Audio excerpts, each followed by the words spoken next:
Assalamualaikum anak-anak. Apakah kalian sudah siap mengikuti pelajaran hari ini? Ya, hari ini kita belajar tema 4, subtema 1, pembelajaran 3. Kalau kalian sudah siap, mari kita mulai belajar. Perhatikan gambar di depan kalian. Ya, ini adalah gambar warga yang sedang kerja bakti. Kerja bakti merupakan kewajiban sekaligus setiap warga masyarakat. Sebagai warga masyarakat, kita juga berhak untuk hidup di lingkungan yang bersih dan sehat. Nah, sekarang kita akan mengulas kembali pelajaran hak, kewajiban, dan tanggung jawab. Apa itu hak? Hak adalah segala sesuatu yang didapatkan manusia sejak lahir. Sedangkan kewajiban adalah segala sesuatu yang harus dilaksanakan seseorang. Tanggung jawab adalah segala sesuatu yang harus dilakukan dengan kesadaran untuk melaksanakan kewajiban. Jadi, antara hak, kewajiban, dan tanggung jawab harus saling berkaitan satu sama lain.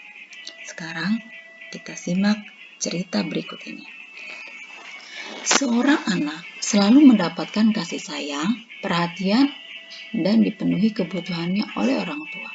Dengan demikian, anak telah mendapatkan haknya di lingkungan keluarga.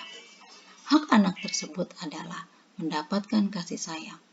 Karena anak telah mendapatkan haknya, semestinya anak menunaikan kewajibannya di rumah, seperti belajar, membantu orang tua, menghormati, dan menghargai orang tuanya dengan penuh tanggung jawab. Jika anak melakukan itu semua, berarti hak dan kewajiban dalam anak telah berjalan dengan seimbang. Berdasarkan cerita di atas dapat disimpulkan, orang yang melaksanakan hak dan kewajiban dengan seimbang secara otomatis menjadi orang yang bertanggung jawab.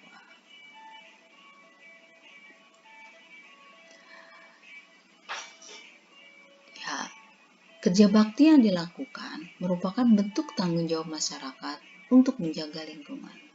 Saat melakukan kerja bakti, akan terjadi interaksi sosial antar warga masyarakat. Manusia selalu berinteraksi dengan sesamanya. Interaksi sosial. Masih ingatkah kalian dengan pelajaran yang lalu tentang interaksi sosial?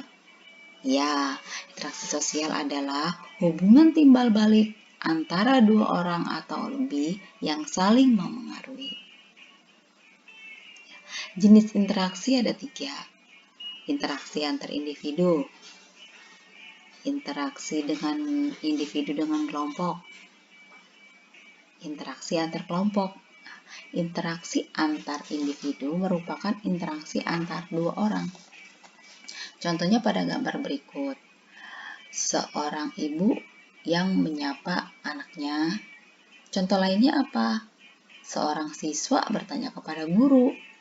Terus seorang menolong teman yang terjatuh, karena itu adalah interaksi antar dua orang. Nah, interaksi antar seorang dengan kelompok, contohnya Pak Guru yang sedang mengajar di depan siswanya. Contoh lainnya apa? Orang berpidato di depan halayak pada suatu acara. Terus ketua kelompok dengan anggotanya saat berdiskusi. Seorang ustadz yang berceramah dalam pengajian, itu juga namanya interaksi antar seorang dengan kelompok. Nah, contoh interaksi antar kelompok, ini antar dua kelompok. Contohnya pada gambar ini, antara dua klub bola yang sedang bertanding. Ada juga contoh lainnya adalah pertandingan basket antar sekolah.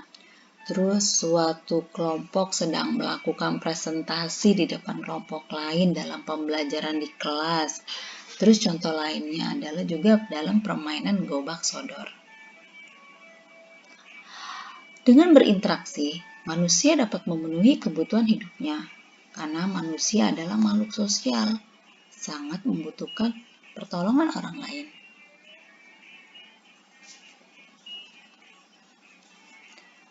Interaksi sosial juga dibedakan ada 2. Interaksi yang mengarah pada persatuan dan interaksi yang mengarah pada perpecahan. Interaksi yang mengarah pada persatuan inilah yang harus kita lakukan. Apa sih contohnya interaksi yang mengarah pada persatuan? Misalkan membersihkan lingkungan sekolah, terus mengadakan musyawarah untuk pemilihan ketua kelas. Itu mengarah pada persatuan, makanya harus kita laksanakan. Sedangkan interaksi yang pada mengarah perpecahan, contohnya mengejek teman, berkelahi dengan teman. Nah, ini adalah interaksi yang mengarah pada perpecahan, harus kita hindari. Masyarakat Indonesia hidup tersebar di berbagai wilayah Indonesia, memiliki beragam karakteristik. Oleh karena itu, setiap warga negara hendaknya menjaga interaksi yang baik untuk menghindari konflik dan perpecahan dalam masyarakat.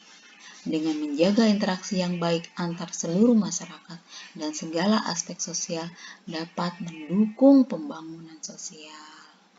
Nah, demikian anak-anak penjelasan dari Bu Guru. Semoga kalian dapat memahaminya. Sekian, wassalam.